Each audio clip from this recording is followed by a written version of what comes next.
Welcome back, everybody, to the Joey Osborne Show. I'm your host, Joey Osborne. For another episode here today, we are finally back. A lot of stuff happened this week, and let's get into it here, obviously. In the big name of things, obviously, we had the Super Bowl this week, and I was correct in my prediction as the Kansas City Chiefs won the big game, and they went back-to-back this year, so I was correct once again in my prediction. So, yeah, give me no trophy there on that one. But definitely a lot of interesting stories coming out of there, of course. The game going to overtime and actually being a good game, which I was surprised by. I thought it'd be a blowout, but, because normally the CBS ones are quite awful, but this year they actually finally had a good Super Bowl, which is kind of funny. But yeah, definitely a very interesting game. Of course, the 49ers made a massive mistake by taking the ball first in overtime. And let's just get into this game here for a second. Let's talk a little bit about it here. On the San Francisco 49ers side, why did you take the ball at halftime now? Overtime, not halftime, overtime. Why would you take the ball there? That's my question. But before that, too, I have even some more questions for them even before that one. Is when you had the lead there, why were you not running the football? They have Chris McCaffrey, just saying, and they didn't run the football. You want to know why Shanahan always chokes the big game away? Why he always chokes the big ones away? It's because he cannot rely on the run game. He does not, for some reason. I don't know why, and I don't know how he has not learned this yet. But he just does not trust the run game in the crucial situations where he needs to. They passed it way too much when they had the big lead. They needed to kill time, and that's what they did. At least that's what it is. They did it to a degree, but they could have done more. I know McCaffrey had the fumble. I get that early on he did. But for the rest of the game, he had a good game. He was not doing anything bad other than that. You know what I mean? He had the forced fumble, but it didn't lead to anything because the defense held its ground. There was no reason for them to not, obviously, just run the clock out of running the ball.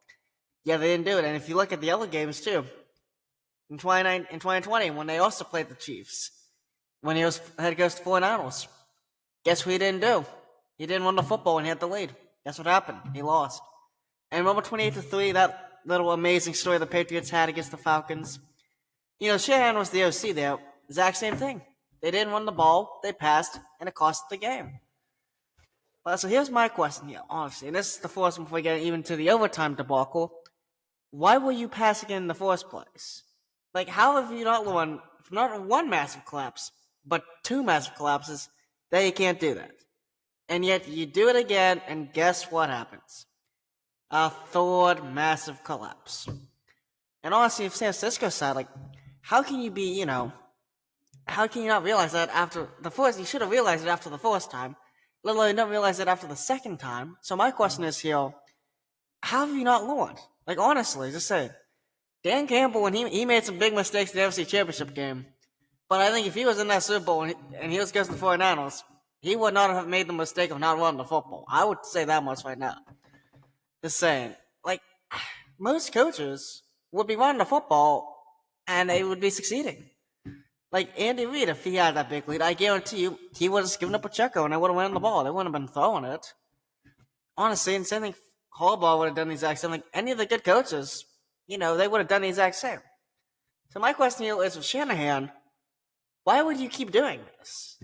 All the other great coaches, no, he won the football, though.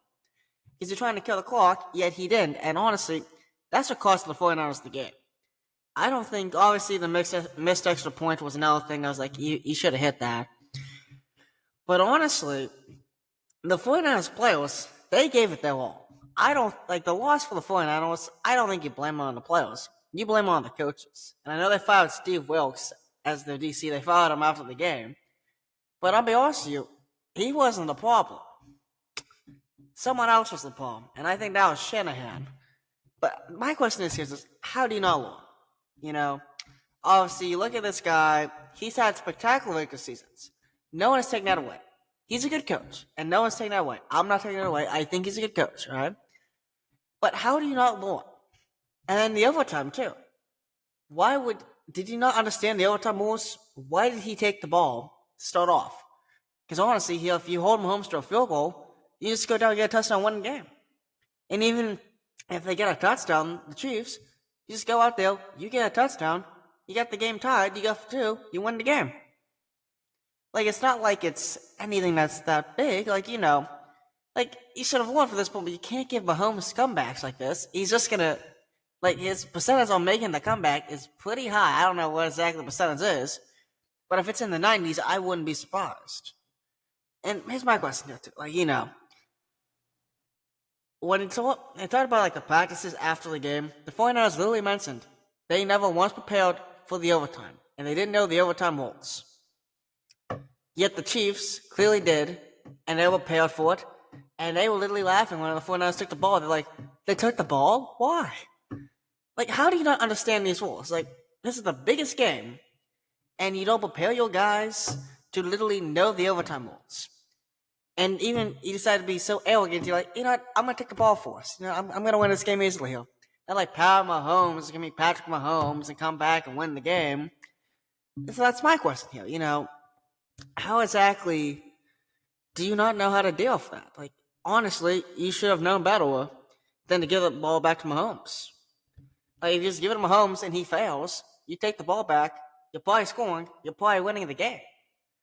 And it's just a questionable move, and it does make you at least ask the question is, how arrogant can this guy be? I think that's a good question to ask. Like, there's always some great coaches, but there's some that holds them back. They talk about the 49ers. They're a great team, but something's holding them back. And I'll be honest with you, I think it's not coaching. It's not Shanahan's coaching. It's the way that he makes his decisions that seems to be the problem. Because clearly, he felt as if he was going to get an easy win. That's what it seemed like to me. It just seemed a lot of arrogancy on his part. And that's why the 49ers lost that game. It was Shanahan's arrogancy. He seems like a good coach, so I don't get how he hadn't learned from his previous two mistakes where he let his arrogance once again get the better of him, how he hasn't learned. Hopefully this one finally will nail it in the coffin that he needs to learn this, but, obviously he's a very good head coach. I think he's a great head coach. But it clearly shows that he can't win the big games, and this is because why? And I think definitely it has a lot of questions to be asked, Joe. And, there's a lot of great coaches who never win, and it's usually just because of one little thing. And that's the thing with Shanahan right now, and I kind of feel like, honestly, with him, I kind of feel like that's the issue. I know if Andy Reid, a lot of the time, before he got Mahomes and he got all the winning, he was a great coach who lost a lot, especially in the big games. Like, he would lose the big games pretty hard. And there was always questions of, he can't win the big games. And always it kind of seemed like, there was just something about him that just was holding him back from getting there. And yet, I think what happened is he learned and he finally adapted. And I just think, and obviously, when he got the Chiefs from Mahomes, that's when it finally clicked and he finally adapted and was able to win the big games. And also, the Patriots falling apart, that also did help him as well. But, obviously, it's an interesting thing when you talk about Shanahan. I will say this. Great coach, and honestly, he does remind me a lot of Andy Reid. Like, great coach wins a bunch of games and gets to the big game, but can't ever finish. He reminds me a lot of that, I think, to this point, too, when you talk about him. And I do think at some point Shanahan will at least win something. I think he's going to finally learn, but it's just, if you're a player, it's very disheartening to know that, you've lost this game. It wasn't your fault. It was the coach's fault. And I firmly believe in this loss, that's who was to blame here to this point. But yeah, that's pretty much it. I'm going to say on the Super Bowl, other than obviously Mahomes, horrible, and the Chiefs horrible first half, and make the spectacular comeback in the second half. That's all the status quo. They win their third on Mahomes and Kelsey. Not much really there to this point, and the whole NFL is just praying that someone takes them down. That's pretty much it on that side of the thing. So we're going to move on here, obviously. We're going to talk a little NBA finally here. A lot of stuff has been going on down. Pretty interesting here. Trade deadline happened. Not many moves. Just a couple of depth pieces. Nothing that I'm really going to get into. Honestly, name-wise, I will say the Knicks, they did a very good job going out there getting some depth pieces and trying to solidify that team that's performed very well to this point. I think they were second best in January in record in the NBA next to the Cleveland Cavaliers, who we'll be talking about here in a little bit as well. Obviously, they have had some injuries with Julius Randle as well, so obviously trying to get some depth until he comes back. But I think overall, what they acquired compared to what they gave up, they got a good haul, and I like the moves that they made there as they try to cement and get themselves back into the contender role. Obviously, last year was very encouraging getting to the second round.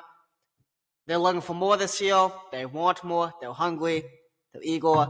They make these trades, obviously, that they did, and I think right now they are a better team than what they were, of course, a couple weeks ago. I think definitely big improvement there on that side. I think that's the main winner in the NBA trade deadline. There wasn't really many other moves that made. Philly made a couple depth moves. I thought they were okay.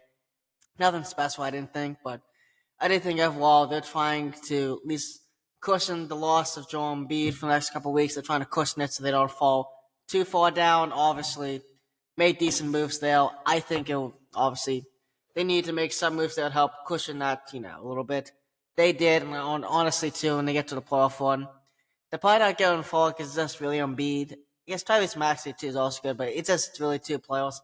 I don't think they're going that far, but at least they are trying to, get some more depth to help them get at least farther in the playoffs. Then at this point, if they were in right now, they would. So I think also Philly made some good moves as well. But now let's move over to the Cleveland Cavaliers here. The hottest team in the NBA right now, the Cleveland Cavaliers. It's been very interesting to watch them, of course. I think they're right now 18-2 since January 1st. I think it's something insane here. They have not lost many games, and the games they've lost, they've been close games. Obviously, of course, losing one to the Bucks with both Lillard and Antetokounmpo playing. Obviously, that's a very good Milwaukee Bucks team. Well, it was one, and then, of course, after that game, it kind of wasn't how Doc Rivers at all. It's been going downhill for them to this point here. And it's, I don't know why they fired him. That one, we go into more depth on talking about that one and trying to figure out why on earth this even happened. But here's the thing. I don't know why they did it. They had the second best record in the East, and they fired Adrian Griffin. Do I think it was a good move? No. It's been a horrible move, and it's clearly shown, especially with the guy who they replaced him with, Doc Rivers, who, to be quite frank, is not a very good head coach. I think we've gone to the point now where we completely understand he just is not that good of a coach anymore. And it's a baffling move. It's just not a good move by the Bucks, and obviously that's caused them to slide. But thanks to that slide, teams have capitalized, and that team obviously that has capitalized is the Cleveland Cavaliers. Of course, now winning the Central Division, but also taking the number 2 spot in the East to this point.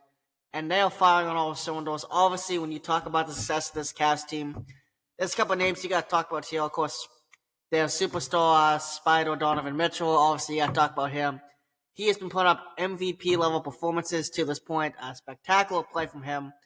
And obviously, he is the main reason they're winning games. But there's another key and crucial point as to why the Cavs have been as good as they have been at this point, and that is the bench. They have a insanely thorough, well-developed bench full of a lot of young players. And it's very odd to see, especially, obviously, the Cavs, they have been rebuilding for a long time. They had a lot of young talent coming in. You knew that, especially when the starters, but really when it came to the benches, you didn't really know there was going to be that much. Amoni Bates, when they got drafted, obviously you said, everyone was thinking, oh yeah, that's going to definitely be a good bench piece to starter. I think he has starter potential, but that's going to be a great piece. And there's a couple other guys too, that you looked at, like, this is great. But right now, you're looking at some of these guys, too, the ones that are performing well. Obviously, you got to talk about Sam Merrill, has been spectacular from the three-point shooting-wise. He's been great so far, and he's been a massive support. Obviously, he seems a lot to me like the new J.J. Redick. He reminds me so much of J.J. Redick, the way he plays, his accuracy from three, and that's an awesome piece to build on. But also, with that, too, you got to talk about Craig Porter Jr., another guy called up and has done spectacularly well for the Cavs when he plays. Casey LeVert as well, another guy. He's not a young guy, but he's a guy who is on that bench that plays well and he puts up points. Isaac Okoro, he's been in and out of the starting lineup. It's been him and Strus kind of flip-flopping in and out there. But he's been spectacular on defense. He's finally developing into the player that he was supposed to be when he got drafted 5th overall. And you look at this Cavs team here, they just keep developing. And again, better and better. They're finally healthy now. They got Garland and Mobley back. And duo of Mobley and Allen has been insane since they've been back. It's tough to stop. It's insanely tough front court to stop. And when you look at the backcourt too, Donovan Mitchell, he is someone who is pretty much near unstoppable for the most part. It's just tough to stop him. And now they got Garland back too, and he's been up and down a little bit, but he's finally starting to get back in the swing of things now. He's been out a lot this year, but if him come back too, that's another guy you got to worry about. And then of course Strus, been really up and down this year, but he's had some good games. He's had some bad ones. But when you look at this Cavs team here, obviously, they haven't played the best opponents in this stretch. I will say that. However, they seem to be a very tough team to beat. They're not the kind of team that you want to play in the playoffs. If they're getting in, you do not want to face them, it seems like to me. Do I think they can get the 1 seed here? It's possible. I will say that. I don't know if Boston loses enough for them to get into that spot. I think they're probably going to be the 2 seed, and they're going to get at least to the second round here, I think, for the most part. But this Cavs team, I would say here, is one of the best Cavs teams that we've seen in a while. And I think this is going to be one of the better NBA teams the next couple of years. This is a young team that's finally hitting its click, and it's finally got going. And now they look like they are definitely a team that's ready to make some big moves in the playoffs and hopefully get to the NBA Finals. And I think definitely when you talk about this team and why they've been so hot, it's just the way they've been playing. All the talent they have on that roster, it's finally showing up now. And they're winning games. And that's a crucial thing, obviously, for a team. And they have done that, and they have succeeded, honestly, very well. And it's just been fun to watch, obviously, on that part. So I definitely a lot of excitement there for the Cavs and NBA-wise. Obviously, of course, a very different NBA this year. Like teams like the Timberwolves, Thunder, Clippers being up top in the West, and then I got the Cavs on top. Cavs on top of the East, obviously joining the Celtics, Bucks. It's a little more, more of the usual in the East, but the West has been all out this year. It's all over the place. Things have been kind of out there this year in the NBA, and it's been definitely very fun to watch all that play out here. So now we're going to move into here to the final part of the video today, and obviously we are going to be talking about some baseball here. It is finally back. Pitchers and Catchers finally reported on Valentine's Day, so that was Wednesday. They are finally back here, and a lot of instant stuff has been going on in baseball here. So I'm not going to talk mainly about teams here for the most part. Then I will mention Corbin Burnes a little bit. We'll talk about that trade. But we're going to talk about 2 of the other big things that have been coming out this week here from baseball. Number 1 here, let's talk about the jerseys. Yeah, I want to talk about the jerseys because they are, I'll be honest with you, they are some of the worst things I have ever seen. They are just, if you look at these things, they're awful. They're not even good. They get rid of patching and just doing iron-ons on, the actual jerseys. They're not even, the fan ones. It's the actual ones that are now just ironing stuff on. They pretty much all of us scrunched up the MLB logo on the back, the number, and the name, just scrunched up into one small little thing, and it looks awful. All the teams. I used to see, the Justin Verlander one, I saw that yesterday. Instead of Verlander just being, kind of straight, maybe, a little bit of a curve, it's like this. It's V, then Orlando, then O at the end. It's you can barely read it. And I didn't want to know what Gillett, some of the other big names Acasio Strand, people have been joking, they gotta see that jersey, and I'll be honest with you. I think that jersey is gonna be like this, with the name. Honestly, that's I don't even know what to say on that, but they've been awful. They look like they just don't perform well, and there's been numerous complaints now by the players as well as saying these are not good jerseys. They're not good enough. And you cannot blame them. If you look and you see these jerseys, they don't look good, and if they're also saying they don't perform well as either the pants don't fit, the jerseys don't fit, that's what the players have been complaining.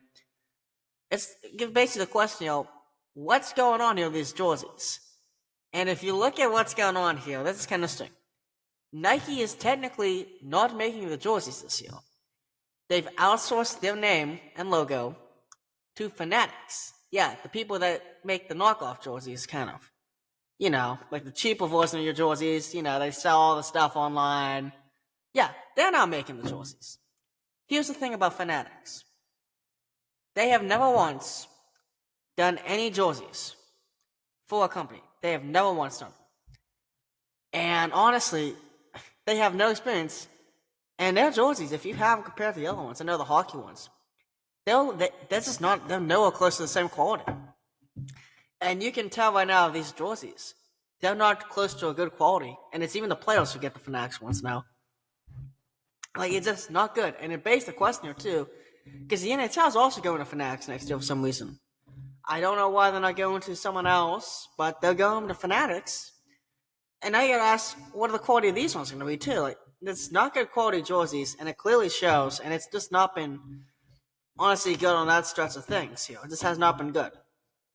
But obviously, definitely not what you like to see on jerseys. But the other big news here coming out yesterday is Rob Manfred is officially announcing that he will retire at the end of the 2029 season. So that is a lot of great news here. So, let's do a little cheer. Thank you. He's finally going out. He's getting out here. Thank goodness. Here's the downside. We gotta wait to 2029, so 5 more years of him. And what he has done this time as commissioner has been completely awful for the most part. He just doesn't understand the game. And it's clear as day that he doesn't. The massive issues now, especially with salaries and stuff, free agency now, with all the default and everything, it's just completely ridiculous here. And honestly, if you just look at everything he's done, he has not been a good commissioner. And the whole now Shohei, Otani, and of course, Yamamoto, all this, stuff that the Dodgers have been able to get away from the other big market teams, it's been a disgrace. And this man has been an awful commissioner. I'm just going to say, he's not been a good commissioner. What has he done that's been good? Like the expanded playoffs, that's been good. I'll give him that. That's been good. But like the pitch clock, it's fine. It's taking time to get used to it. Now I do like it now, but it is also like you're throwing away baseball history here just to speed up the game, and it didn't even really. It changed numbers a little bit, but it didn't do much. Like that's not the problem. Is that you let the big market teams just completely dominate over all your small market teams, and you wonder why people want to watch baseball? It's because unless you're in a big market city, normally they don't even care about those teams to begin with for the most part. Because they have other ones like basketball, hockey, not hockey, but like basketball and football that they're way more invested in. They just kind of deal with the baseball team. But like all the small market teams, they can, they're not being able to compete. And it clearly shows. Now, some are finally starting to try, like Kansas City's at least trying to spend. San Diego, they did try to spend. And they did spend. The problem is now they had to sell out players now. And because they had to take out loans to pay players, and now they got to pay them back. And it just didn't work out, So you got to ask the question here, obviously. Clearly, baseball is in a massive issue right now, and it's got to get fixed. And clearly, it's an issue that they put in themselves. And I think that's under Rob Manfred that has been particularly awful. And clearly, it's just not been good for the game. So, and then we could also just get into the whole Tampa Bay and Oakland situations. I'm not going to get into that here because that's going to be like a 10-minute tangent. And obviously, I'm trying to make the episodes a little shorter now so we get a little more views here. Because sometimes they go for like 40 minutes, and honestly, it's hard for me to even do them. And, I'm trying to keep them like at least like 25, 30 minutes, probably like 23 here. So I'm not going to go on a 10-minute tangent on just those ones. I can. I'm not going to at this point. But they've both been disastrous at this point. They just have not been good. And definitely, obviously, the state of the baseball is over now. It's getting better. I will give them that. It's a little more interesting now to this point. But when it comes to free agency and all that stuff, it's been significantly worse. So hopefully they get someone in there who can fix this thing up and get a salary cap up and going in baseball, but we'll see who they replace him with. But we still got to wait 5 years anyway, so. But at least we may finally get some expansion, which is very exciting because baseball has needed some expansion for a while now, and hopefully we'll get some expansion teams in the near future. But last thing here, obviously, I said I was going to talk about Corbin Burnes and that trade, obviously, to Baltimore, and I am going to at least do that here, and we're going to finish off the episode with that. So obviously, when looking at the move here, I really like it for Baltimore. For Milwaukee, I completely hate it. They should have got a lot more out of a viable Orioles farm system than what they did. Like the prospects they got, they were okay. They're not off prospects. Maybe they come into some good. And I think they're probably doing something like a MLB quality player. I think that's good. And obviously, when you trade for prospects, again, an MLB quality player, that's very good to get, if that's what you get. but you're not getting a stall or anything, and you're losing like your best pitcher for a guy that's supposed to be an MLB average player at the best, in my opinion. And obviously, it's just not a good when you're trying to get like Corbin Burnes, you should be getting a lot more than what you did in that trade. Like Milwaukee, they just did not get the haul that they needed. Baltimore, on the other hand, they got away for good fleecing. I will say that. They got to keep a lot of their top guys in that spectacular farm system.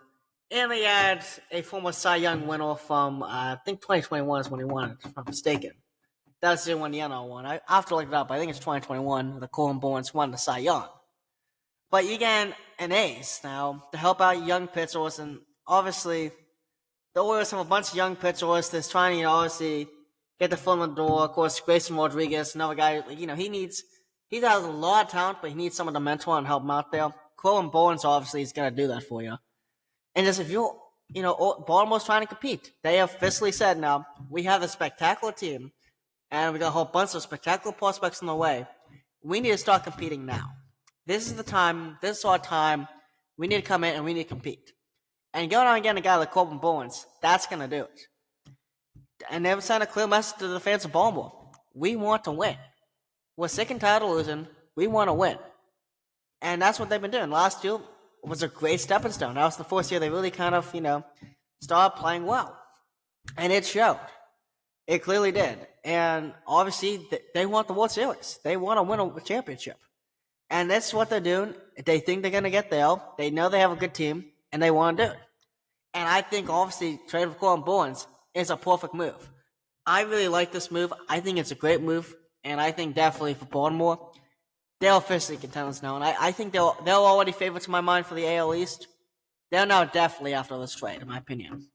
But great job by them, obviously. A lot of fun with baseball coming around. We'll have more baseball videos coming soon.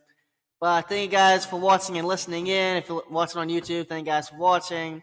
If you're listening on Apple Podcast, Amazon Music, I guess YouTube Podcast now because they go over to Google Podcasts. But wherever you guys are listening in, thank you guys for listening in here. And have a good week. I'll see ya.